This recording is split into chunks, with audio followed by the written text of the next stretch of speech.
Thank you for joining us for Win Philly at Hodge Studios. I'm so excited because we just got some funny stuff lined up for you. Not funny, but some good stuff, okay?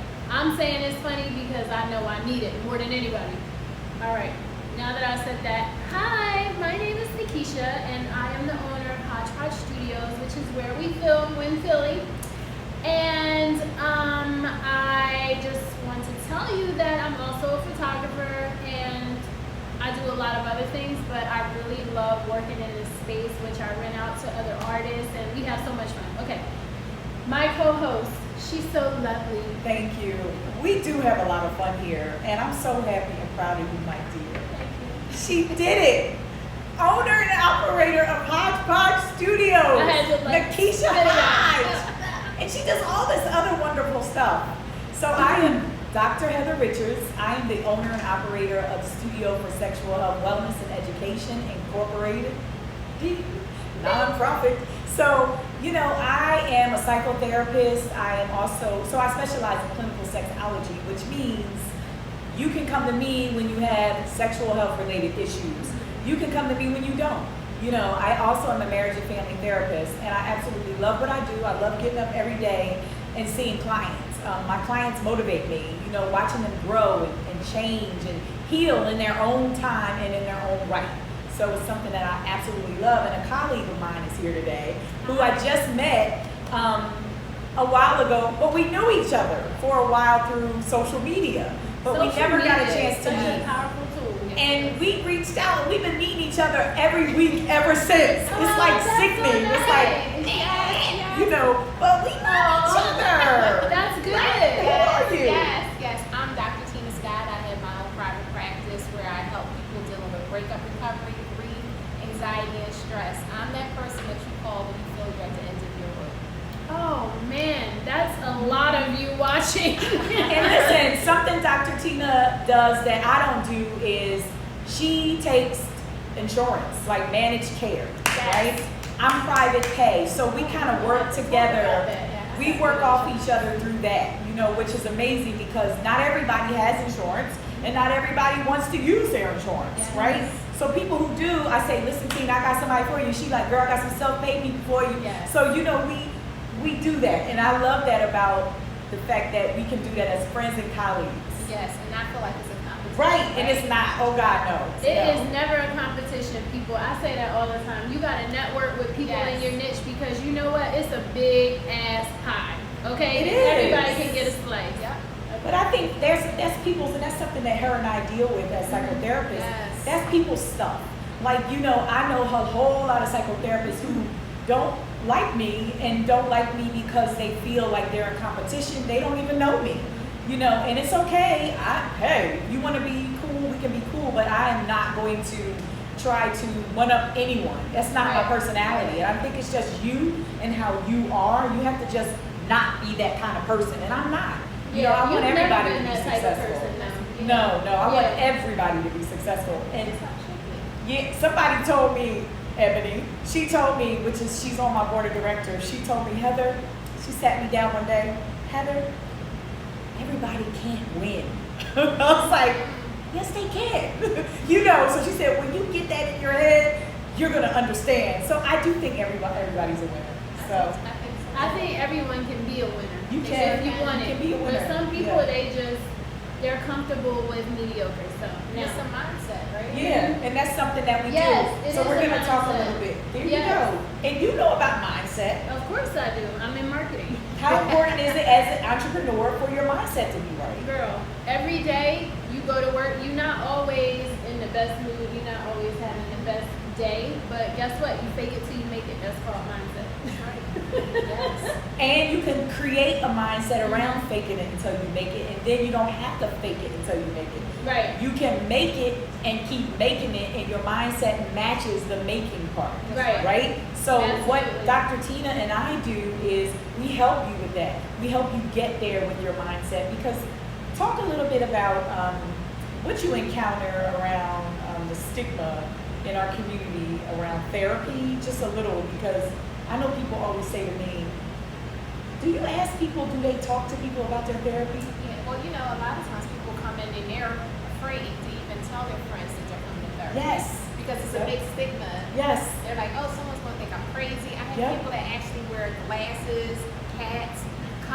have different exits that they believe, mainly Yep. because they don't want people to think that they're crazy. So it's a big Wow. stigma that what goes on with me, I don't want anyone else to know, because now you're going to label me and my struggle is going to even be harder. And in some cases, it's true. When people let their stuff out, people start judging as if we don't have our own individual Right. stuff ourselves. Wow. Wow. So you know what? I never looked at that way, but I can see how people would think that if they are naive or ignorant to what therapy really is. Which a whole communities It's are. so many. Yeah. Just the other day, I had a new client, and so something I always ask my clients is, are you going to talk to anybody about your therapy? Because sometimes that impacts their therapy. Like, I kind of say don't, because there may be people who didn't want you to come here. Yeah. So she did say, my mother, for years, I used to say, I think I need a therapist. My mother used to say, no, girl, you don't need no therapist. Yeah. All they do is listen to your business. Take your That's money. a misconception. So why are we why do we have this education that we have to pay all this money for? And research shows theory works if we just take your money. Like, people have reconstructed their entire lives around going to a therapist, right? There are so many famous billionaires who have therapists on the payroll Yes. for like 15 to 20 years. I have a client who I've been seeing for 4 years, since I opened 4 years ago. My very first client, she comes religiously, right? Because she's like, this has helped my life tremendously. But this girl, young girl, in her 20s, she said, I can't tell my mom. I said, well, don't tell her. Not yet. Not until she's starting to see improvements in your life around your goals. And if she ever says or asks, you can say, I can attribute some of this because I'm able to go to therapy. But sometimes people have improvement in their lives and their family are still opposed to it. Yep. Because they want them to stay the same. And they have family Yep. members that are used to manipulating you, and then you learn Tell 'em. tools and techniques. Then they're like, oh no, you don't need that therapy no more. So they really try to Wow. discourage them. Yes. Because now there's a shift in the mind. And the shift in the mind is for them loving themselves more versus giving out to everybody else and being depleted. Wow. So we really have to be careful with the people that we do share that we're going to therapy with, because sometimes they act like big discouragements. Wow.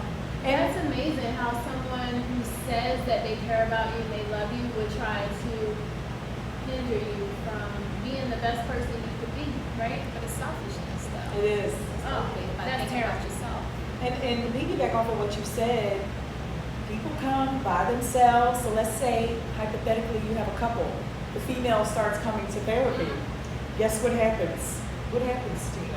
She started learning more about herself, started loving herself, that low self-esteem, started getting up higher. The boyfriend that used to actually can do and say whatever he wanted to her can no longer do that because she has standards and values. And now he's looking at, you don't need that therapy anymore. And trying Yep. to do everything in his power to stop her. Yep. Like, okay, Wait, let's do you it then. actually Yes. seen that? Yes. We Yes. didn't rehearse this. Yes. I said, what happens? She Yes. said exactly, because Yes. I already know what happens. Yes. People get a divorce, Yes. right? Because they don't want to come to therapy and grow and learn too. Right. And then this person, men and women, not just women, men and women. I had people come to my door in individual therapy and listen through the door. Yes. Because they like, what's going on in there? It's a transformation. It's a transformation. Let me tell you. Did y'all just see that? Both of y'all said transformation at the same time. Yes. That's freaky. This was not planned. This is totally off the cuff. I can't believe it. I don't know. This is kind of scary. Girl, would you take so on the flip side of that, not everybody leaves their person when they start to grow. True. True. There are people who are in great relationships, partnerships, what have you, who stay together because they're like, listen, I want some of that. Yeah. Hey, can we both go? Sure. And they both come, and it's happily ever after. Honestly, like really happily ever No, after. it does.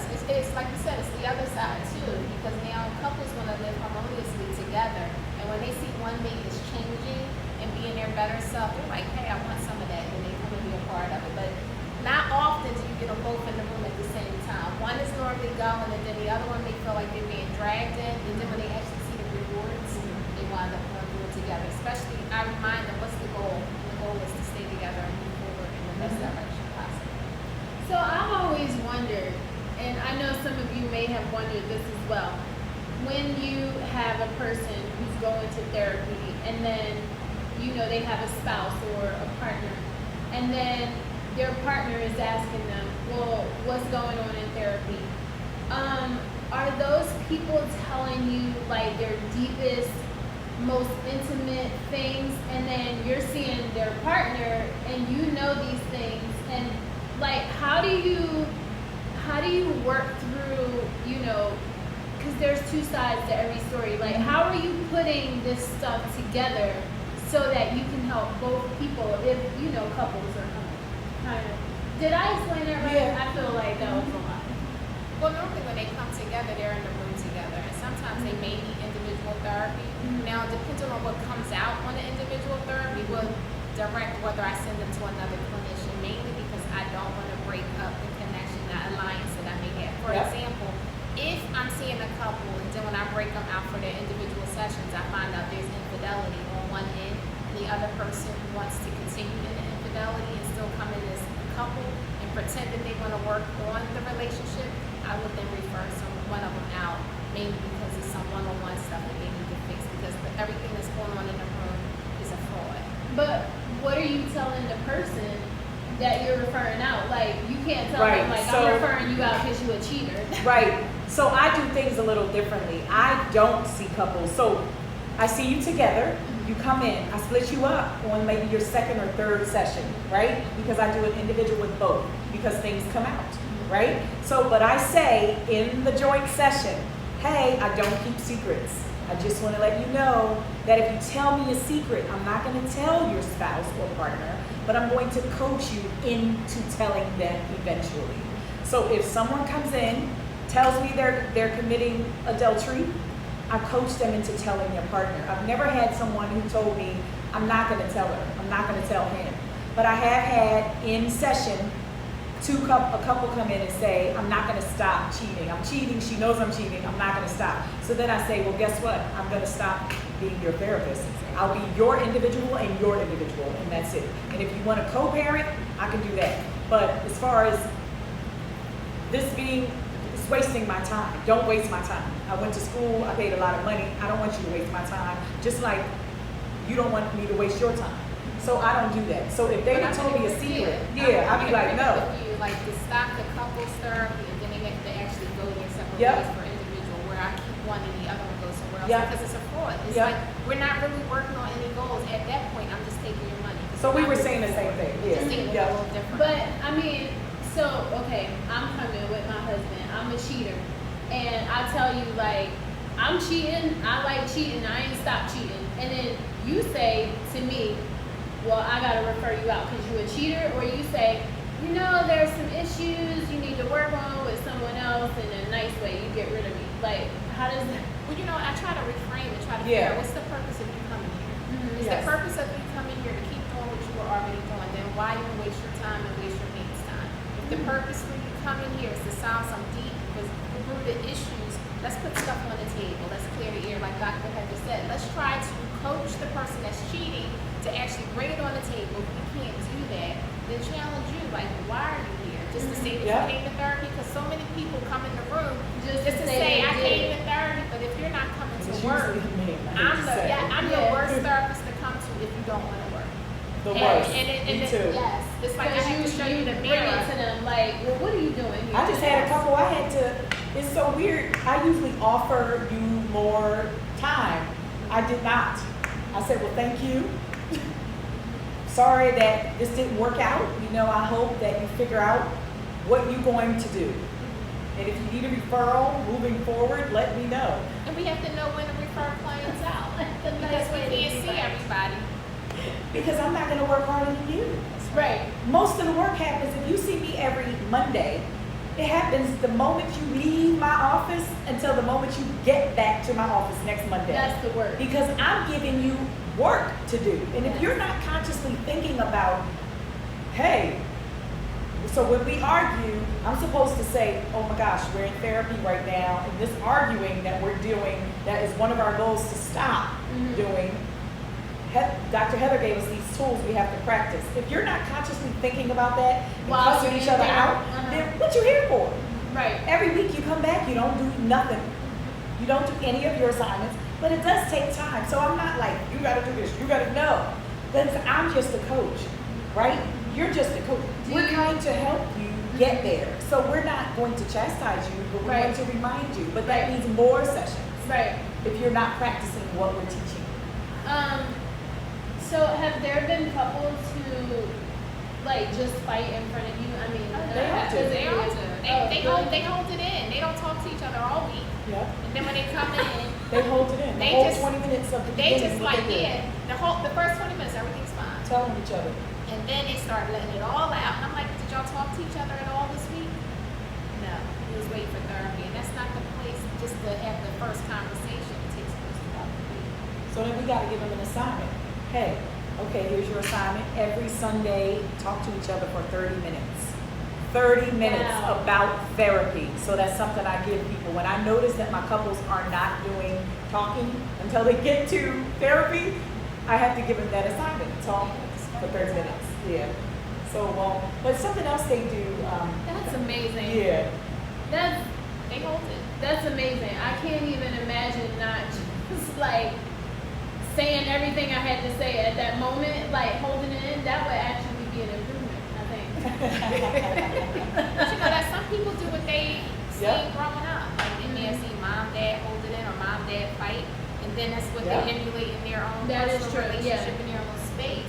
But then when they come in the room, sometimes I have to say, can you use your end of the voice? Because literally, people can hear you like Down the street, downstairs, yes. outside, everywhere to the point that they're knocking, are y'all okay in there? And I'm like, is this how y'all communicate at home? They say, no, it's worse. I'm like, wow, it's worse at home. I'm sure the police have been called. They say yes. Oh. It's crazy. I feel bad for the children. Tina, this girl is wonderful. And you seem I so absolutely love calm. her. Yeah. She's so calm and cool Yeah. and collected. Listen, I be like this in my therapy. I be sitting up. Like the next step is going to show you the door. Now let me tell you, you need to calm down. You need to sit on down, brother. Sit on down. Because some people get up. Dr. Heather, I gotta tell you, I don't know what's going on. Do they get up? Yes, they they get do. up and be walking around. I'm like, I said, if y'all break something, y'all gotta replace it. can you So- sit down and stop screaming? Like, what do we? And then I got to break out anger management 101. That's true. I got to forget all the theory I know, all this good stuff, and go back to the anger management 101 basics. But that's true. Most people fail. They fail in the basics, especially The when it comes to basics. relationships. Communication, Yes. basics. And not being Personality, selfish. basics. So what that means, we add in 20 more sessions. You know why? Because now I got to take up 5 sessions with the basics.